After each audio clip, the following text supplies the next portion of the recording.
So a while back, someone actually asked me about how to go about recording um, different footage for different systems, depending on the age of the system when it came out.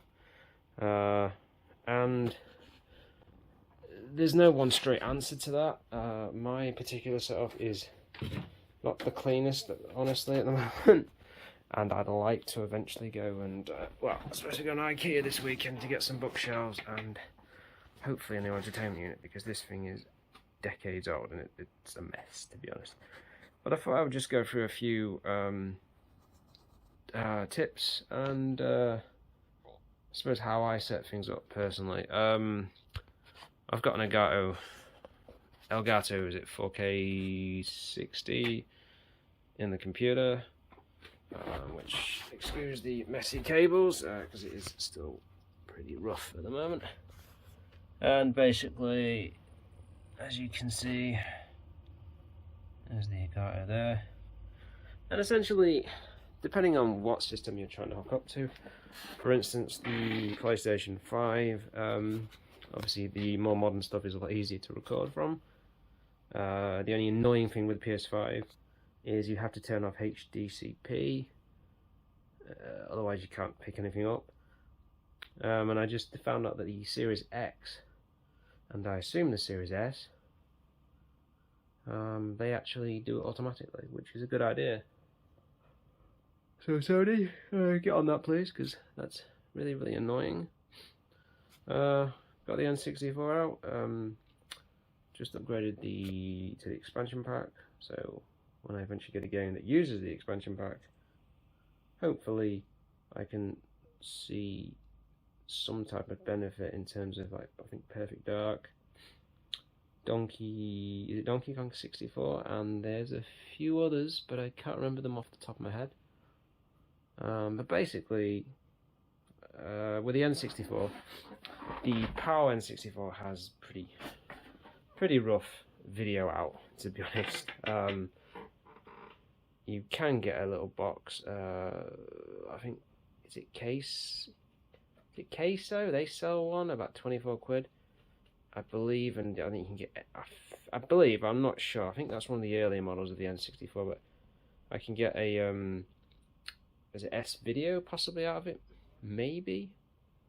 I'm not sure. I've been told you can obviously mod them, but it's like it can get up to about 300-400 quid. So don't know if I could justify that, given the fact that I'm currently playing No Mercy, and yeah, it looks rough on a big screen, big flat panel screen.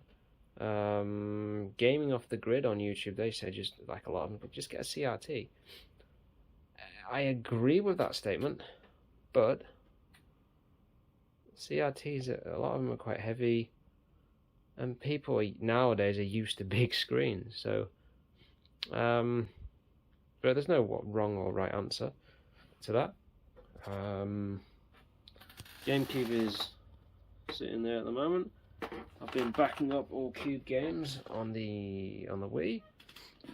I've just hacked it basically, and all the games run without the discs. So for any GameCube stuff, I would recommend. I think you can do it on GameCube as well. I believe you can. I would just mod it. There's a couple of bits you need, nothing particularly that expensive, and you can just back them up on SD cards or memory cards. And I think I think they were saying some games are suffering from a thing called disk rot. So I would certainly recommend that. But I'm going to quickly go on to how I'd record the 64. So just for example, it's already plugged in. Wires everywhere, as you can see.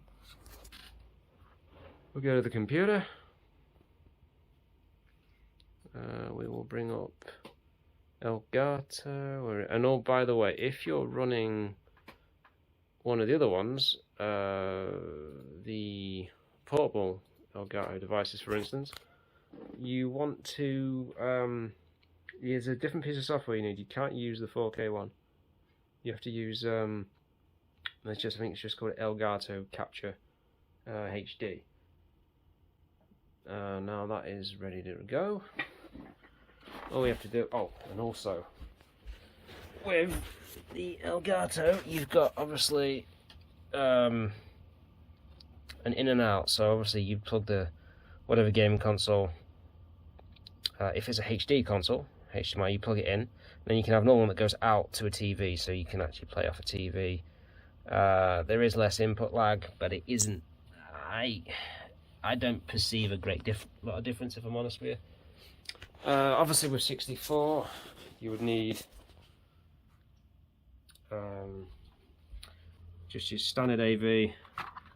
This box is not the best, to be honest. It's pretty poor quality, if I'm honest. You can take it to 720p or 1080p. Excuse the dog hairs. The dog's downstairs covering my life in hairs. That rhymes. Anyway, yeah, so what we'll do is we will switch on the 64. It doesn't always work because cartridges can be quite temperamental.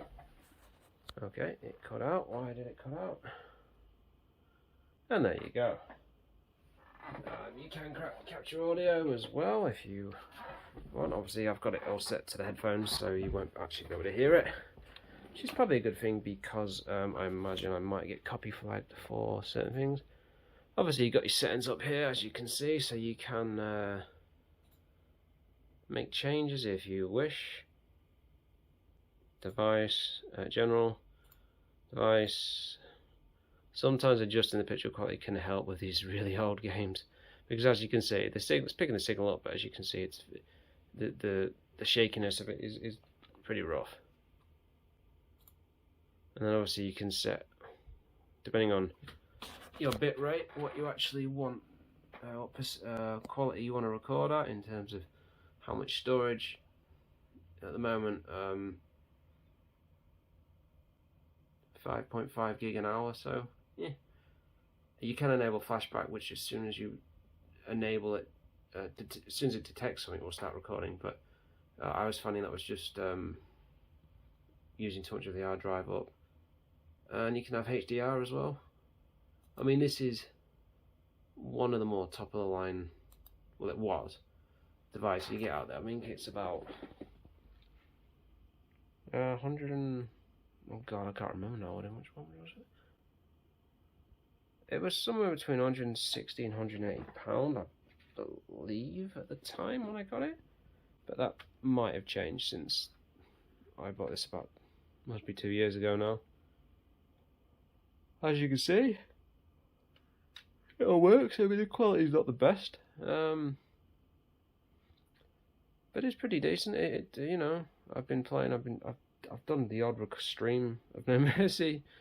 Very, very difficult video game. On normal difficulty, this game will kick your ass unless you find unless you've been playing it long enough to exploit the AI, because the AI is not the best. But this is, I'd say, No Mercy is probably one of the best wrestling games, quite possibly ever made, in terms of like core mechanics of the game and that. Obviously, aesthetically, it's pretty rough.